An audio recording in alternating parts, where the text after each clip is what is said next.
ইতিমধ্যে আপনাদের ডাব্লিউবিসিএস পরীক্ষা পাবলিক সার্ভিস কমিশন যেটাকে কন্ডাক্টেড করে তার অ্যাডমিট কার্ডটা রিলিজ হয়েছে, যার পরীক্ষা আছে 14 তারিখ।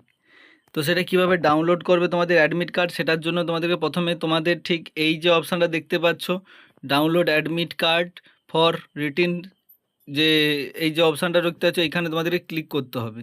করার পরে দেখবে লেখা আছে ওয়েস্ট বেঙ্গল সিভিল সার্ভিস, লেখা আছে West Bengal civil service executive examination 2024।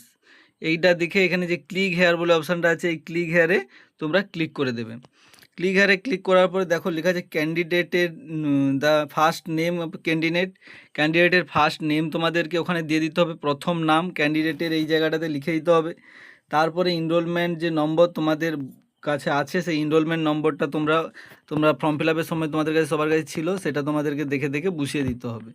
তো এনরোলমেন্ট নাম্বার এবং যে যার ফার্স্ট নামটা বসানোর পরে ডাউনলোড অ্যাডমিট কার্ড বলে যে অপশানটা দেখতে পাচ্ছ এখানে ক্লিক করবে, করলেই তোমাদের সামনে অ্যাডমিট কার্ডটা চলে আসবে।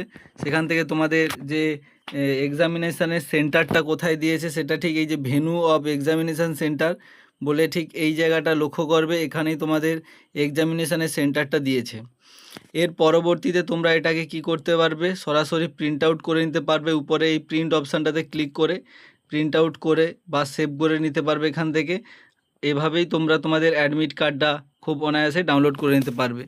তো এই ছিল আজকের ভিডিও। যদি বুঝতে পেরে যাও কীভাবে অ্যাডমিট কার্ড ডাউনলোড করবে তো অবশ্যই বন্ধুদের সঙ্গে শেয়ার করো, এবং চলো দেখা হচ্ছে নতুন একটা ভিডিও নিয়ে। ততক্ষণ ভালো থাকো, সুস্থ থাকো এবং সতর্ক থাকো।